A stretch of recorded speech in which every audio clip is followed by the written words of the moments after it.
So earlier, I defined cancel culture as appeal to authority, usually an employer or an administration, to fire someone for saying things that we don't like or that the employer doesn't like. And I defined political correctness as censoring oneself for fear of facing the punishments and firings of the authorities or of some other person who will appeal to the authorities and all of the rules around the things that we can or can't say.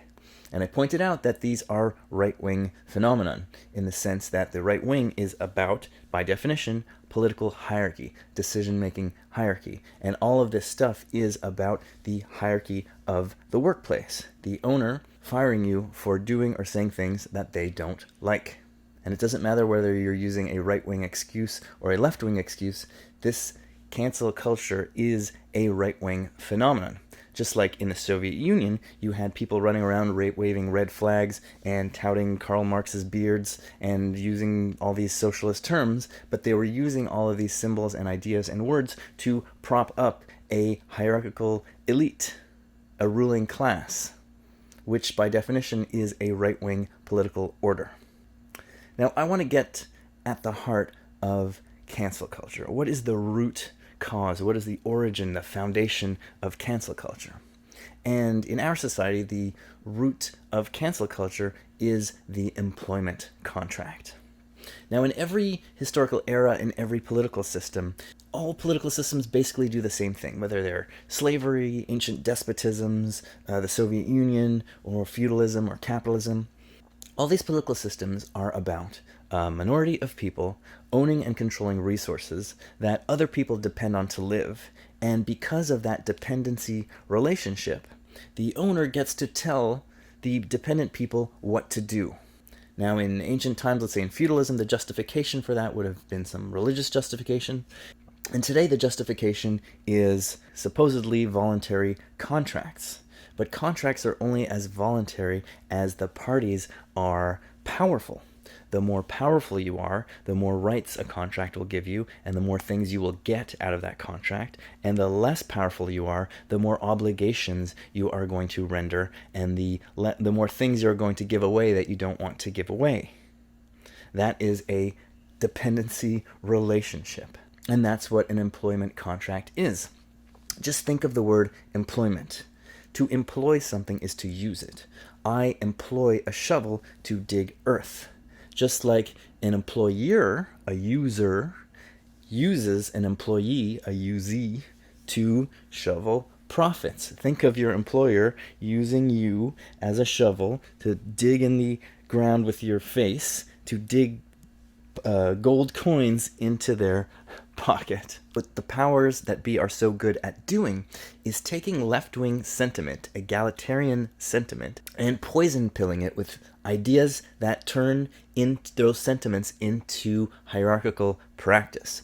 So, whereas employees should be joining together with each other against the authority of the boss, instead, they are being divided up against each other, whether it's with fake left-wing messages about, oh, you said the wrong word, you need to be fired, when it's really about, I want your job, so I'm going to get you fired, so I'm going to take your job, or I just want to be terrorizing people because it's fun and I like power.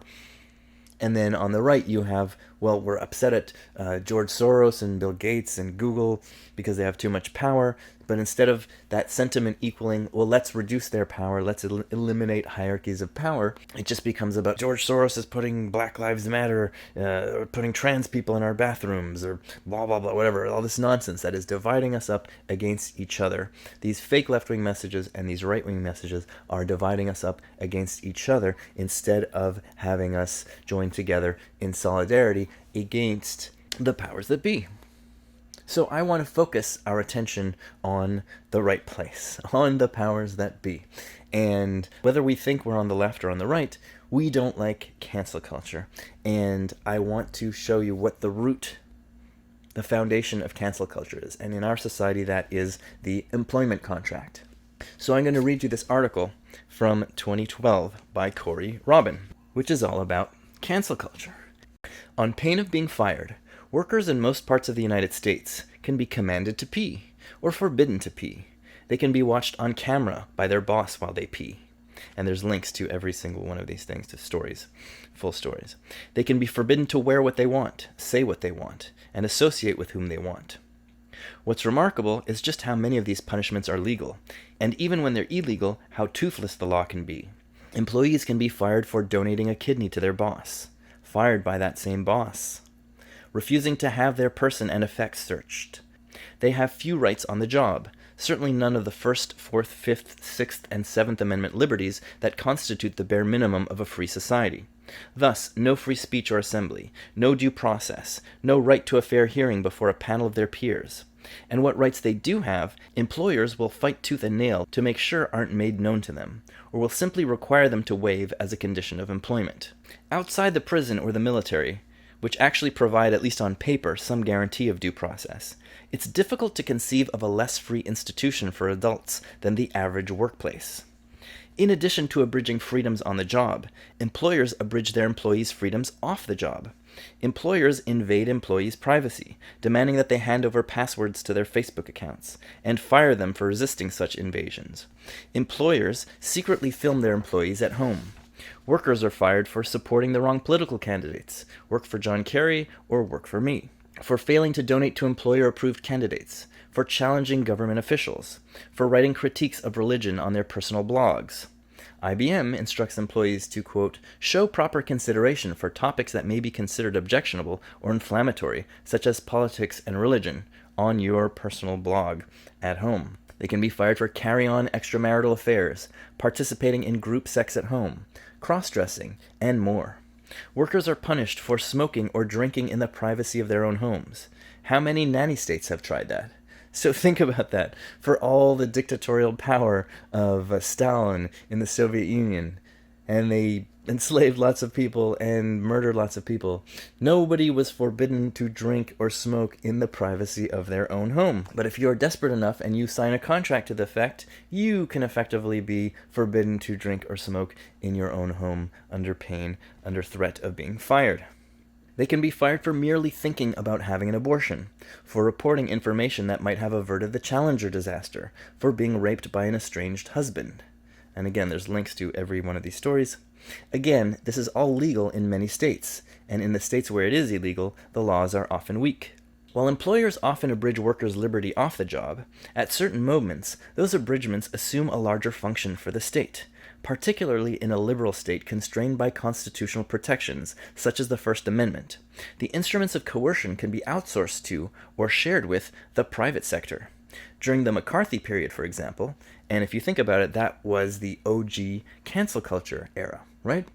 At that time, as people who were saying or thinking left-wing things were under threat and constant fear of being fired. So political correctness and cancel culture were reigning supreme in the McCarthy era, much more so than today.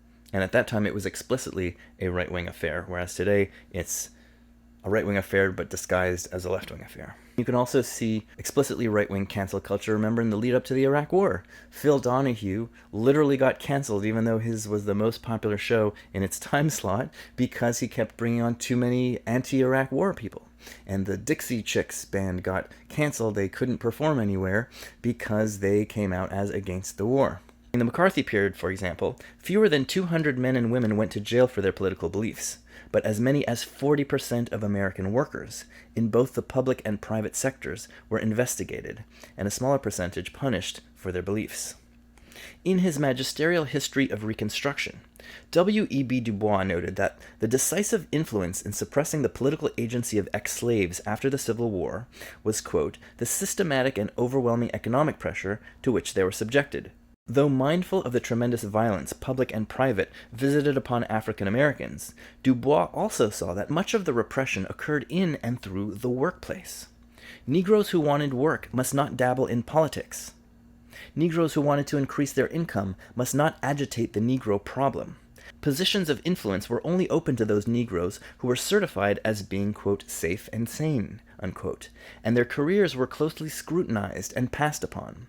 From 1880 onward, in order to earn a living, the American Negro was compelled to give up his political power. Now, that's not just in the 1880s. That's today. Anyone who has worked as a server or in a restaurant knows that If you sue your boss for anything, you will go on an unofficial blacklist that employers in this industry pass on to each other. And you will have a hard time ever getting hired again. That's why employment law is often just fancy toilet paper. The same thing for tenants. If you're in a tight market, landlords get really picky, and they will often look at the case law and see if you ever sued your landlord for anything. Even if you're completely in the right and the court awarded you whatever they awarded you, a lot of landlords are like, oh, I don't want one of these troublemakers. This is why it's so important to think about the definitions the way that I've been giving them. That's why, in my definition, government is any person or body of people who make and enforce rules. Because there's the public government, the state, but there's also the private government, your boss, your landlord. It's private because those rules only apply to you if you've entered into some kind of contractual relationship with them. But they exercise all the functions and more of government, and there aren't the same constitutional constraints on these governments that there are on the public government, even though they often can decide whether we eat or starve. So cancel culture is not about whether you're saying right-wing or left-wing stuff. It's about whether you are crossing the boss, the person with the illegitimate power. What makes the private sector, especially the workplace, such an attractive instrument of repression is precisely that it can administer punishments without being subject to the constraints of the Bill of Rights. It is an archipelago of private governments in which employers are free to do precisely what the state is forbidden to do, punish without process. The owner of property is the dictator over that property, according to the rules of contract, of capitalism. Far from providing a check against the state, the private sector can easily become an adjutant of the state. Adjutant, that sounds anti-Semitic if you ask me. Not through some process of liberal corporatism, but simply because employers often share the goals of state officials and are better positioned to act upon them. So there's no conspiracy, it's just that people in power tend to have the same interests. But people in positions of private power are free to act on those interests while the state is constrained because the state has some democratic input. Your employment contract, which is the constitution and the laws that govern your private relationship with your power structure, reflects only the bargaining power between you and your employer. Now, this is another article. An Iowa court found that a dentist was within his rights to fire a longtime dental assistant he deemed sexually irresistible because her existence in his office constituted a threat to his marriage. So, you look a certain way, you've been working at a place 10, 15 years, and your boss is having trouble in his marriage, and he's too childish to just go jack off in the bathroom. That's not his problem. That's your problem. You're now fired, and you have to figure out how you're going to pay the rent and where you're going to work. And you have to explain this story somehow to your prospective employers who are going to be suspicious about why you are out of a job.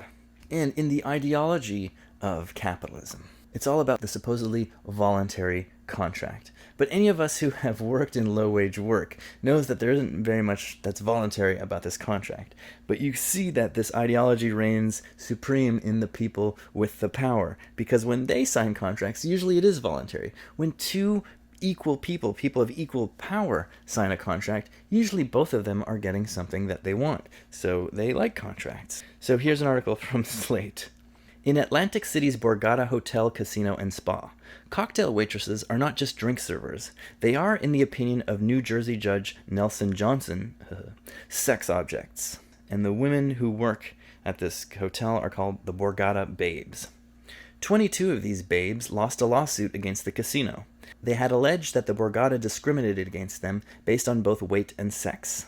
So, when you signed a contract to work at this place, you signed a clause that said if you gain more than 7% of your original body weight, like they weigh you in like a cattle, and if you gain more than 7% of your body weight, you'll be suspended without pay until you lose the weight. And in one case, there was a woman who had some kind of medical condition and she had to take some drugs, and as a result, she gained some weight, and then she got suspended without pay, which means she couldn't afford her insurance or her health care. So these women were suing. And male servers at the Borgata, they said, are not judged on their babeliness or their poundage. Judge Johnson found that the Borgata's requirements were legal because the babe label was applied to a waitress with, quote, that person's participation. Plaintiffs cannot shed the label babe. They embraced it when they went to work for the Borgata. Now, that is some dumbass capitalist ideology right there, and that is class, right? Judges, in Canada where I am, 70% of judges come from either corporate law or the prosecutor's office. So these people are people who have been making $50, $60, $70,000 a year and up since they were 22 years old. So these people know nothing of what it's like to be a server or sign a contract out of desperation. These people always are looking forward to whatever job they have, and if they don't like it, it's just a stepping stone. You know, if you're made to do some grunt work, well, that's just my stepping stone to future status, and everything is always a step up for them. So this judge, whenever he went to go get a job somewhere, he wanted that status of working at this law firm, so he should be expected to accept the bad with the good. So he thinks that these women somehow wanted the wonderful status of humiliating themselves and being a Borgata babe, because he has never worked at a shit job in his life. And that is class.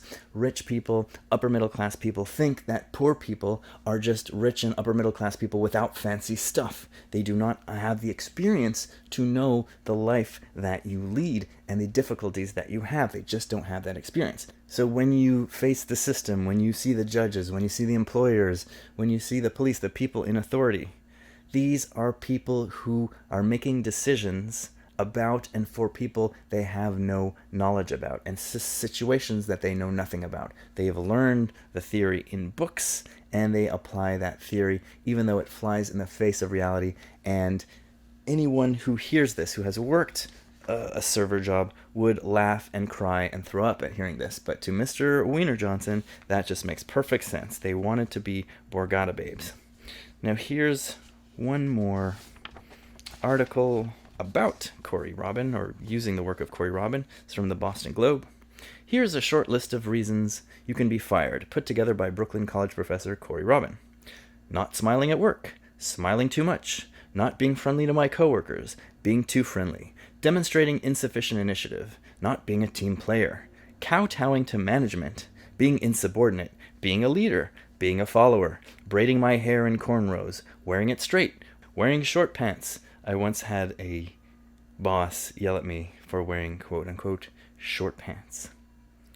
Sporting an earring, refusing to do so, having a beard, shaving it off, fingernails too long, fingernails too short. Basically, the boss has too much power. It's illegitimate power. Now we're going to get into the morality or lack thereof in the contract relationship in capitalism in the future. But if you don't like cancel culture and you want it to stop, you should focus your attention on the employer-employee relationship, the right of the employer to decide whether you get to eat or not, whether you can pay your rent or not, based on whatever stupid, idiotic thing comes into their head.